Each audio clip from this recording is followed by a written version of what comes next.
지난주에 우리는 다윗이 이 백향목궁에 이렇게 안주하지 않고 하나님의 궤가 있는 장막으로 자주 나아가 그 장막 앞에서 하나님께 묻고 기도하는 그런 다윗의 모습을 우리가 함께 묵상했었죠. 궤 앞에 머물면서 다윗은 생각했습니다. 나는 백향목궁에 거하는데 하나님의 궤는 여전히 장막 가운데 있다. 그러면서 그 말의 의미인즉슨 이 궤를 위한, 즉 하나님이 임재하실 처소가 될 만한 성전을 건축해야겠다 하는 마음을 결심하게 된 거죠.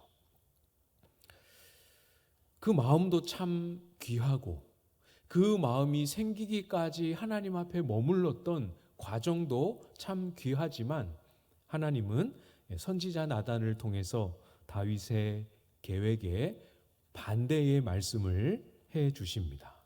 반대하세요. 이 반대가 어떤 의미의 반대냐, 이것을 우리가 좀 잘 이해해야 합니다. 다윗이 틀려서 잘못 생각해서 반대한 것이 아닙니다. 성전을 짓겠다 하는 다윗의 마음에 무슨 문제가 있거나 해서 반대한 것이 아니죠. 하나님은 성전을 짓겠다 했던 그 다윗의 마음을 아주 기쁘게 받으셨지만 하나님은 그것보다 먼저 우선하시려는 계획과 뜻이 있으셨던 거죠.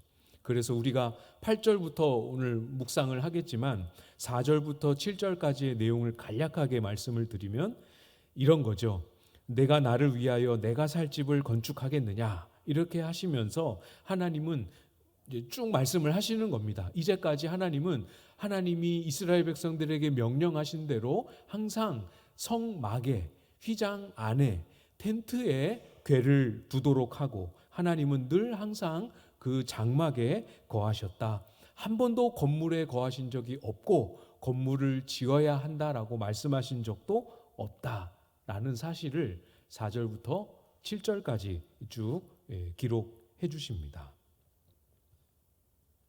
하나님은 구약 역사 안에서 이스라엘 백성들을 통하여 하나님 나라를 세워가실 때 제도, 그리고 외적인 구조, 외형적인 건물, 이런 것으로 하나님 나라를 만들어가지 않으셨습니다.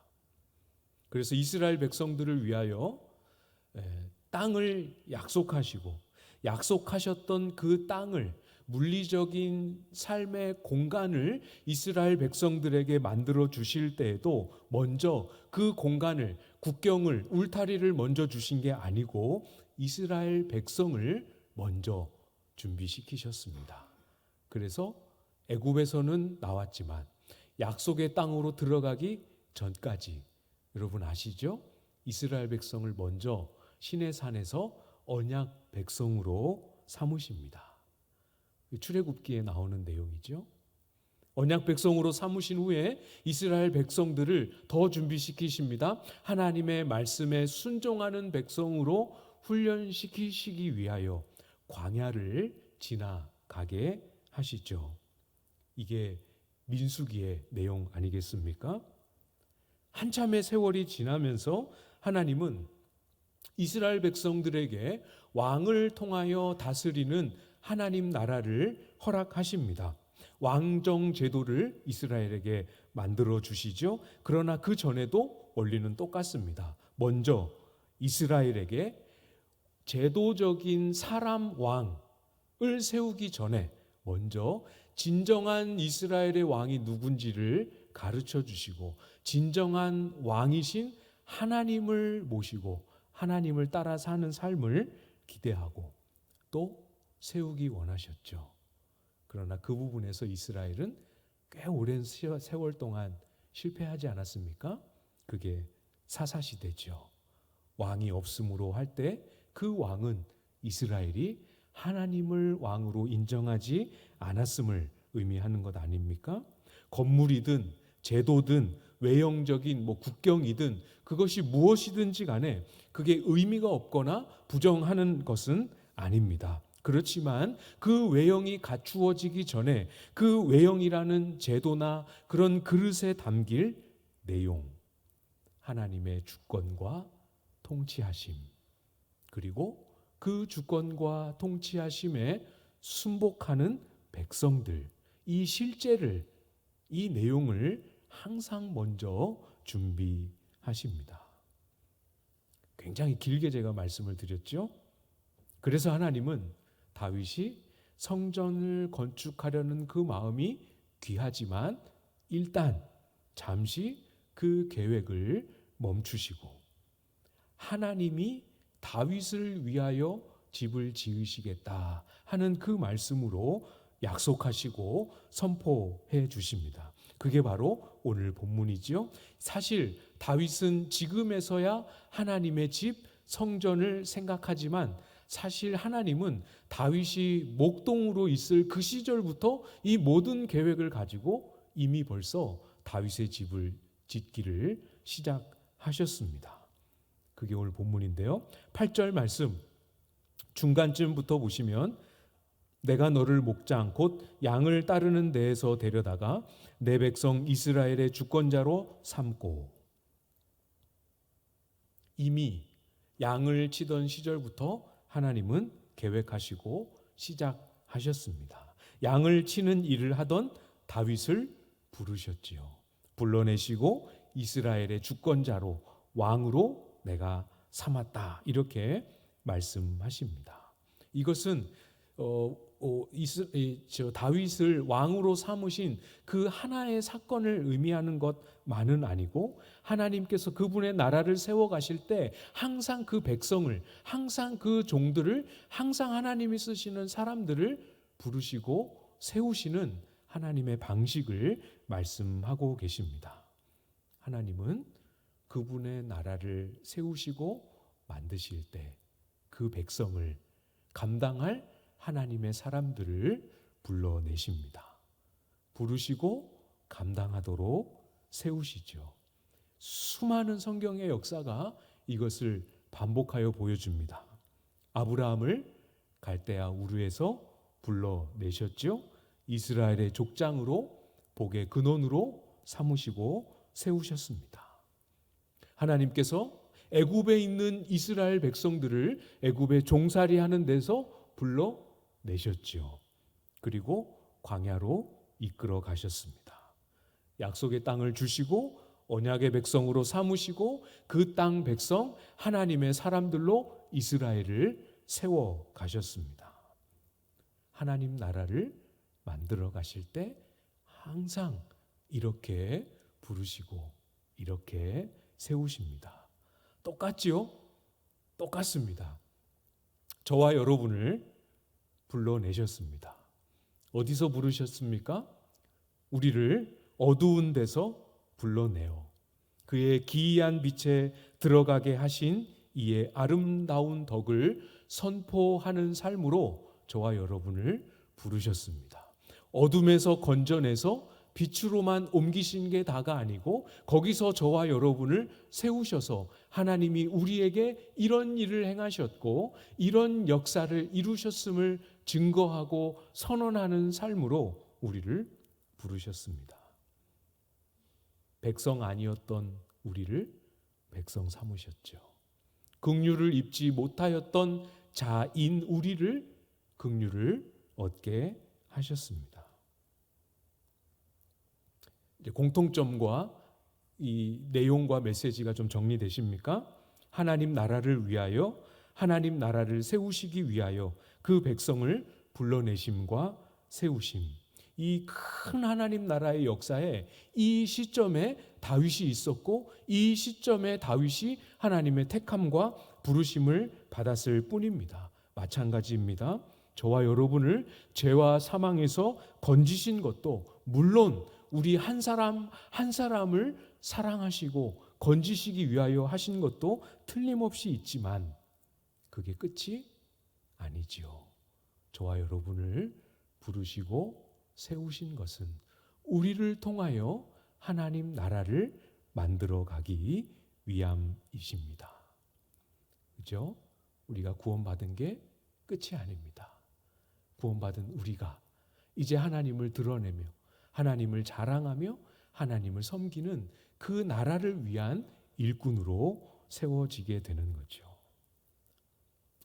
놀랍지 않습니까? 그냥 광안제일교회에 속한 한 사람이 아니고 영원한 창세기로부터 시작된 영원히 사라지지 아니할 그 나라를 섬기는 일로 저와 여러분을 부르시고 세우셨습니다. 참 귀한 은혜이지요.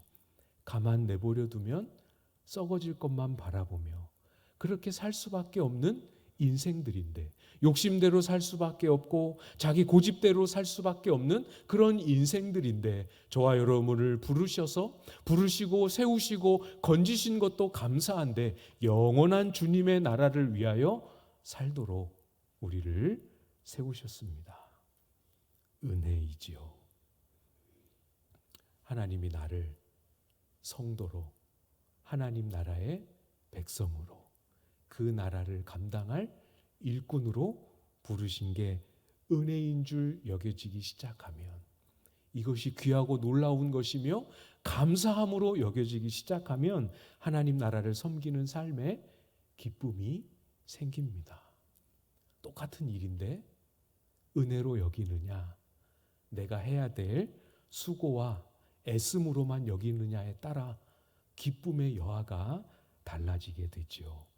여러분 모두의 마음에 우리를 하나님 나라의 일꾼으로 불러 세우신 것이 얼마나 큰 은혜인지를 깨닫고, 그래서 감사와 기쁨으로 섬길 수 있는 은혜가 임하기를 기대합니다. 9절에도 보십시오. 네가 가는 모든 곳에서 내가 너와 함께 있어 내 모든 원수를 내 앞에서 멸하였은즉 땅에서 위대한 자들의 이름같이 내 이름을 위대하게 만들어 주리라. 다윗이 가는 모든 곳에서 함께 하셨습니다. 우리는 함께 하시는 하나님의 흔적을, 그 과정을 다 봤습니다.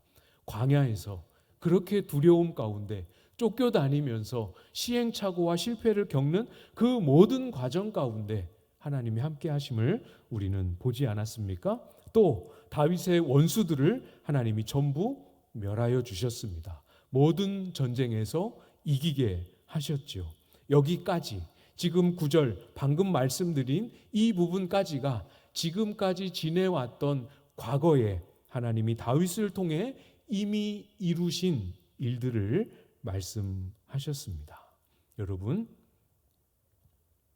잘 보십시오. 잘 기억하십시오. 다윗이 타고난 사람 아닙니까? 그렇지만 하나님이 다윗을 불러 세우시고 이제는 내가 너를 왕으로 삼았으니, 왕으로 기름 부어 주었으니, 왕으로 세워 주었으니 이제는 나머진 네가 네 힘으로 알아서 해라 하고 맡겨놓지 않으십니다. 다윗이 실력이 있고 능력이 있는 사람인 건 우리 모두가 다 잘 알지만 다윗의 실력과 다윗이 가진 능력에만 맡겨놓지 않으셨습니다. 틀림없이 다윗의 은사도 사용하시고 다윗의 재능도 사용하시지만 다윗이 가지고 있는 그것만으로는 절대로 안 되지요. 하나님이 늘 함께 하셨습니다. 시편의 다윗이 하나님 왜 듣지 않으십니까? 어디 계십니까? 영원히 나를 버리십니까? 이렇게 부르짖는 다윗의 기도와 절박한 부르짖음의 순간에도 하나님은 그 곁을 지키고 함께 하셨습니다. 하나님 언제 응답해 주십니까? 라고 부르짖고 절규하는 그 순간에도 하나님은 쉬지 않고 다윗의 원수들을 물리치시고 다윗을 공격하는 원수들을 향하여 하나님의 손을 멈추거나 거두지 않으셨습니다. 함께 하셨습니다. 하나님이 앞서 행하셨습니다. 다윗만이 아니죠. 모든 하나님의 택함을 받은 모든 하나님의 사람들의 공통점입니다. 누구라 할지라도 하나님은 하나님이 택한 그 백성을 그냥 두지 않으십니다. 명령했으니까, 가르쳐 줬으니까 알아서 해 하지 않으십니다. 근데 그거를 잘 이렇게 실제 삶에서 체감하거나 잘 적용하기 어려운 분들을 간혹 만나게 되는 것 같아요. 그래서 이렇게 구원을 받는 것은 믿음으로, 은혜로 받는다는 걸 잘 알고 거기에 어떤 나의 공로도 이렇게 들어갈 자리가 없다라는 걸 잘 아는데, 간혹 보면 구원받은 이후에 성도가 살아가는 모든 그 신앙의 여정의 구체적인 내용들 속에서는 마치 그때부터는 하나님의 도움 없이 내 힘으로, 내 자력으로, 내 실력으로만 해야 된다라고 생각하는 경우를 적지 않이 보게 됩니다. 하나님이 그 이후에도 똑같은 은혜와 능력으로 함께 하시고 역사하심을 잘 못 믿는 거죠. 그렇지 않습니다. 구원받은 이후의 삶도 하나님이 동행 안 해주시면 답이 없습니다. 안 사라집니다. 불가능합니다. 하나님이 우리의 앞서 행해 주시고 때로는 우리의 곁으로 오셔서 도와주시고 혼자 고역 가운데 한 걸음 한 걸음 딛는 것 같지만 그 모든 걸음을 하나님이 다 붙들고 끌고 계심을, 그런 도움을 주지 않으시면 우리는 우리의 이 땅에서 믿음으로 사는 걸음은 한 발짝도 디뎌질 수 없는 것이죠. 그래서 약속하셨습니다. 약속만 하시는 것이 아니라 이미 그렇게 행하고 계십니다. 함께 하시고 역사하십니다. 그러니까 너무 자신 없어 하지 않으셔도 괜찮습니다. 함께 하고 계십니다. 안 보여도 함께 하고 계십니다. 내가 준비 안 되었다, 여기에 너무 큰 이유를 두지 않으셔도 괜찮습니다. 하나님이 우리의 앞서 행하고 계십니다. 꼭 하나님이 이루셔야 할 일이면 우리의 손의 역량을 넘어서서 하나님이 하시기도 하고, 도움의 손길을 붙이셔서라도 하나님은 하셔야 할 일은 반드시 행하시지요. 이어서 10절 말씀을 보시면, 내가 또 내 백성 이스라엘을 위하여 한 곳을 정하여 그를 심고 그를 거주하게 하고 다시 옮기지 못하게 하며 악한 종류로 전과 같이 그들을 해하지 못하게 하여. 10절부터는 이제 앞으로 하실 일에 대한 약속의 형태로 말씀해주고 계시죠. 한 곳을 정하겠다 말씀하십니다. 거기에 심고 거주하여 옮기지 않겠다, 이렇게 약속해 주십니다. 또 악한 종류로 해하지 못하게 하신다, 이렇게도 약속하시죠. 앞으로는 어떤 어려움도 어떤 시련도 없을 것이다 라는 일반적이고 또 단편적인 의미로 하신 말씀이 아닙니다. 이스라엘 백성들을 지금까지 인도해 오셨던 방식은 이제 다 끝났고, 앞으로 이스라엘 백성들을 이끄시고 다루시는 방식을 바꾸시겠다, 새롭게 하시겠다, 이 약속을 주고 계시는 겁니다. 그것이 다윗 때부터 완성되고 다윗 때부터 다시 시작이 되는 거죠. 그래서 11절 맨 앞부분에 보시면 사사시대와 같지 않겠다, 이렇게 말씀한 거 보이시죠? 시대에 하나님의 일하시는 방식의 변화입니다. 사사시대는 하나님께서 이스라엘 백성들을 어떻게 다룬다라고 말씀하셨는지 기억이 안 나시죠? 꽤 오래되어서.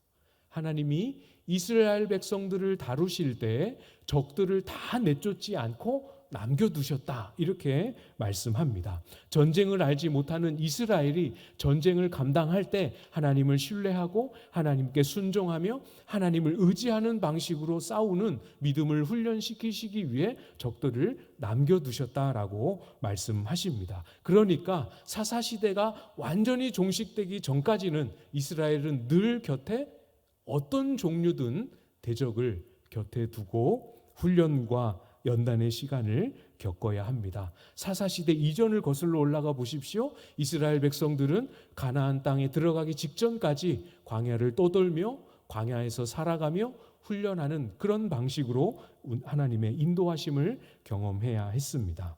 이제는 그 모든 것은 끝났다라고 말씀하는 거죠. 훈련을 위해 옮겨 다니지 않아도 되고 정복을 위해서 가나안 땅을 전쟁하며 다니지 않아도 됩니다. 순종을 배우기 위해 계속해서 적을 곁에다 두고 긴장하며 하나님 앞에 몸부림치는 그런 시간들이 이제 중단될 것을 약속하고 계십니다. 이것이 바로 오늘 설교 제목, 그리고 11절의 마지막에 하신 말씀, 하나님이 다윗을 위하여 집을 짓겠다 하시는 이 약속 안에 담겨 있는 주님의 계획의 의미인 거지요. 이 모든 것을 다윗의 때에 이루시려고 계획하셨습니다. 이것이 먼저 되어야 그 다음에 성전을 건축할 수 있는 것이지요. 정리를 좀 해볼까요?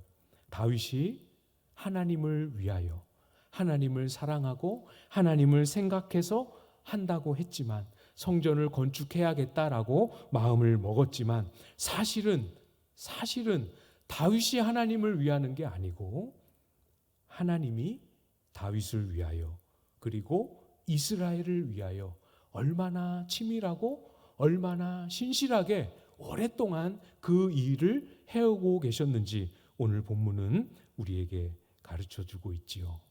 다윗만이 아니고 이스라엘만이 아니고 이게 성도의 삶이고 우리의 삶입니다. 하나님의 치밀하고 오랜 세월에 걸친 신실하신 하나님의 일하심. 잘 안 보이지요? 잘 안 보이는 것 때문에, 잘 안 보인다는 그 이유 하나 때문에 우리가 때때로 많이 놓칩니다. 안 보이는 것 때문에 없는 것 같이 여기고 낙심하고 흔들리고 두려워하고 근심하기도 하지요. 오늘 본문을 통해 우리 다시 마음에 잘 정돈하십시오. 안 보인다고 없는 게 아닙니다. 하나님은 다윗이 알 때나 모를 때나, 다윗이 기도할 때나 기도하지 않을 때나 변함없이 신실하게 일하셨습니다. 어떤 부분에 있어서는 다윗도 미처 생각 못했습니다. 이렇게 준비하셨고, 이렇게 계획하셨고, 이런 일들을 예비하셨고, 실제로 이렇게 행하셨다라는 사실을 잊고 있었던 부분도 있고, 다윗이 생각 못한 부분도 많이 있지요. 앞으로 이렇게까지 계획하고 계시는구나, 다윗은 전혀 예상하지 못했을 것입니다. 사랑하는 여러분, 우리의 느낌, 우리의 경험, 우리의 생각을 훨씬 넘어 계시는 하나님인 것을 잊지 말아야 합니다. 우리가 주님을 위해서 살고 우리가 주를 위해서 무언가를 하는 것, 이것이 마땅하지만 때때로 자주 얼마나 크고, 주를 위한다라고 하는 것이 얼마나 힘겹고 얼마나 고되고 어렵게 느껴지십니까? 그럴 때가 참 많이 있지 않습니까? 오늘 우리의 마음에 다시 말씀하십니다. 네가 나를 위하여 내 살 집을 건축하겠느냐? 아니다.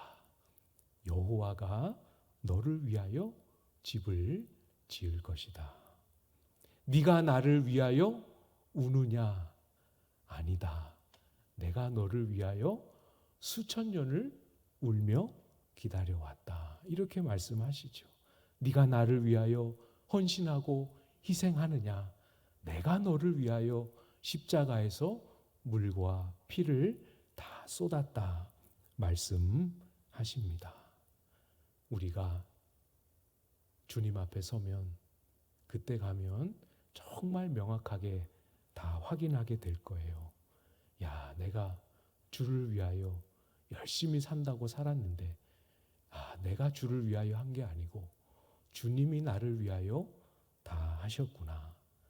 나의 나된 것은 다 하나님의 은혜일 뿐이구나 깨닫게 하실 것입니다. 미리 알고 염려하지 말고 낙심하지 말고 여전히 보이지 않지만 우리와 함께 하시는 그 하나님 신뢰하고 다시 한번 힘을 내어 우리의 믿음의 걸음을 내딛는 저와 여러분들 다 되실 수 있기를 주님의 이름으로 축복합니다.